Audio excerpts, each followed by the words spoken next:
we don't have enough to actually make 3 full teams, at least in 5v5. If you count here, 5, 8, 13, even adding DTMG for 14, we end up 1 character short. But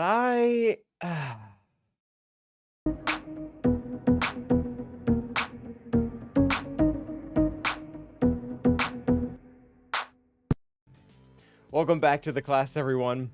While we did just unintentionally perform a speed run for how fast CG could prove us wrong by changing one of the character's kits in game, I don't want to be overly negative about the fact that the TIE Fighter pilot just got the Imperial Remnant faction tag, because this is going to present 2 really cool opportunities. The first one being, can he actually be used on the Dark Trooper Moff Gideon team? And if he can be, who's going to be able to go and help another team out? Now, before we go into those 2 larger points, I do want to address the fact that the TIE Fighter pilot probably isn't going to be making the Dark Trooper Moff Gideon team better. In fact, I think the overall goal should be for it to stay exactly where it is, allowing us to take one of the other Imperial Troopers on the team to another team like Iden or Veer, so that we can finally have all 3 of those teams functioning at the same time.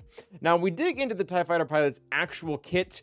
It's not one of the worst ones in the world, but it's really old, and quite frankly, it shows in the abilities. They don't do a whole lot of different things at the same time, and even when they do something, it's really dependent on something else happening. Like, sure, he applies tenacity down when he gets a critical hit. Sure, he gets an AoE ability block, but it's only 80%. So it's not exactly guaranteed things. Now, I will say the one pretty nice thing about putting him on the Dark Trooper Moff Gideon team, assuming you're not taking Moff Gideon off, and I don't think you should, but we'll talk more about that later, is because of his unique ability, where it says at the end of each of his turns, for each debuffed enemy, so there could be 5 at a time, TIE Fighter pilot gains 10% turn meter, meaning if you have Moff Gideon on your team applying Demoralize, which can't really be cleansed because it's a locked debuff, nor can it be stopped, assuming he's not dead, you're going to be gaining 50% turn meter at every single time he ends his turn, which is really good for 2 reasons. Number 1, you might end up causing a timeout because he keeps taking turns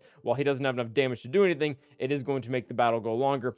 But in addition to that, he's going to be able to use the AoE ability block a lot more often. So it's not exactly as good as having Death Trooper on there that can increase the enemy's cooldowns and do a lot of other stuff with his grenade, but at the same time, it is something. I don't necessarily think the team is going to be significantly worse if you put him on there, but if we can at least break even and then allow one of these other Imperial Troopers to go play on another team, that might just be enough. And furthermore, I think really the main reason why he's going to be great on the team is purely because he has the faction tag. And I want to remind everyone that there are several other factions and teams out there that purely by having the right tags, even if the character is not all that great, can be very helpful. Now, if we look at Mon Mothma's leadership, where she's taking Rebel fighter allies and then kind of splitting up their stats and then compiling them once again together, you can literally boost her team just by having Rebel fighters rather than just normal Rebels, because they get to take advantage of that. In a very similar vein, Boss Nass does something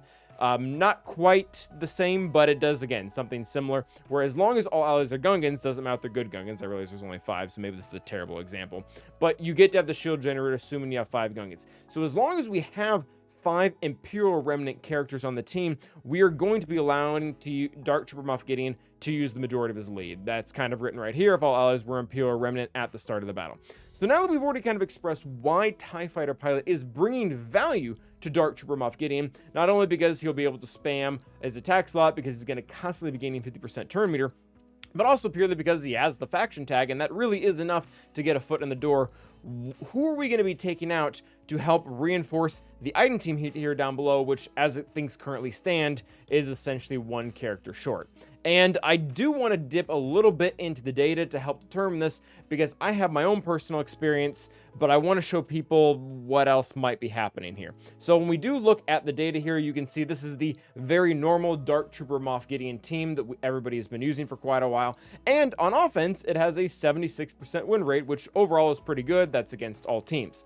Now, what happens when we take each one of these 4 characters off and isolate it to another option? Well, if we remove Moff Gideon from the team, the win rates overall drop by over 20%. And I won't lie, I'm not surprised at all by this. I actually tried to get the Imperial Remnant faction to work in the very beginning without Moff Gideon, leaving him on Veer so they could go tackle Zori or something like that, replacing him with Dark Trooper, which doesn't really have the best synergy because part of Dark Trooper Moff Gideon's kit is that he is going to not play super well with droid Imperial Remnant characters, basically essentially just being the Dark Trooper. Now, with that being said, practically he's just so good. Moff Gideon is very good on almost every single team he can be put on. Not only does Demoralize completely neuter your opponent's offense, buying DTMG enough time to do everything that he wants to do, but I mean, all these abilities are just really good. Armor Shred is really nice. That prevents you from maybe timing out against an enemy team because you can eventually whittle down their armor and whatnot, but also control the situation. The amount of buffs and the whole turn meter and the mass assist, like there's so many different things going on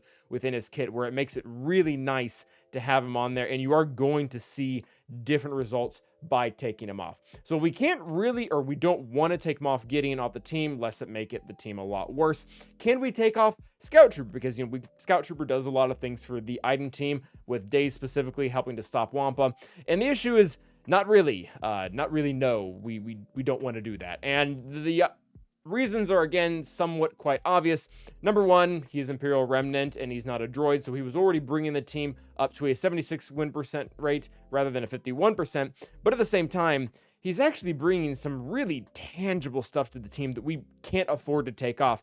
Mostly the fact that he's the only mass dispel the team has at all. So he's the only solution to be able to get out of those debuffs so they do keep consistently landing on the team.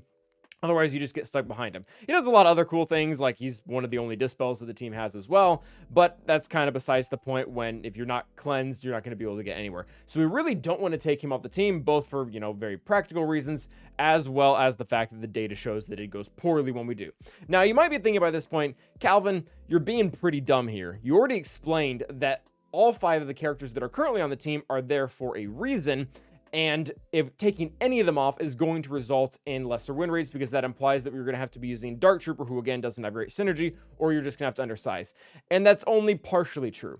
Now, when we try to take off some of the lesser characters off the team, like Death Trooper, Stormtrooper, the win rates actually don't drop nearly as much. When we look at removing Stormtrooper, they actually maintain a 67% win rate. And while that is worse, because again, the team was really only had 5 options for the longest time, it's less than 10% from where it was here, whereas when we take Moff Gideon off and Scout Trooper, it drops over 20%.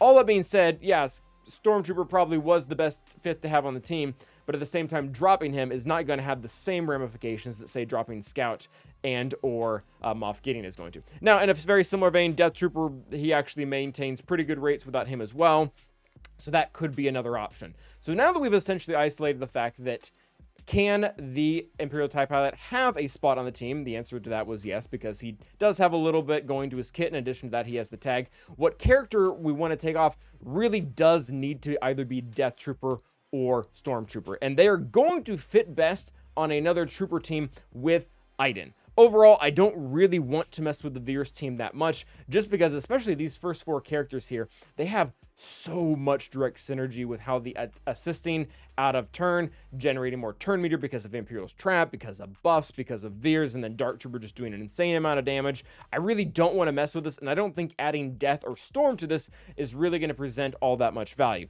So adding either one of those characters into the Iden team seems to be the solution to give us our full 3 functional Imperial Trooper / Remnant team. So that is something to consider, and which one you want to take out is probably going to be up to personal preference. I honestly get the argument for moving Death or Stormtrooper over. Stormtrooper to me makes a little bit more sense just because DTMG himself is already a really good tank for the team, but at the same time, Iden maybe doesn't need more defensive capabilities. She might need more offense, but at the same time, Imperial TIE Pilot, he's going to be able to ability block in a very similar fashion that Death Trooper was increasing cooldown. So again, it's a pretty, to me, I really think either or is going to be fine to move off the team. I think Iden could benefit from either one of them in different situations. All this, again, being for 5v5, just because in 3v3, this was kind of never relevant to begin with. So let me know what you guys think. Let me know if you're excited for the fact that we finally got this kit changed, and now we can use all the functional teams. Let me know what your splits are going to be. And until the next time, thanks for watching,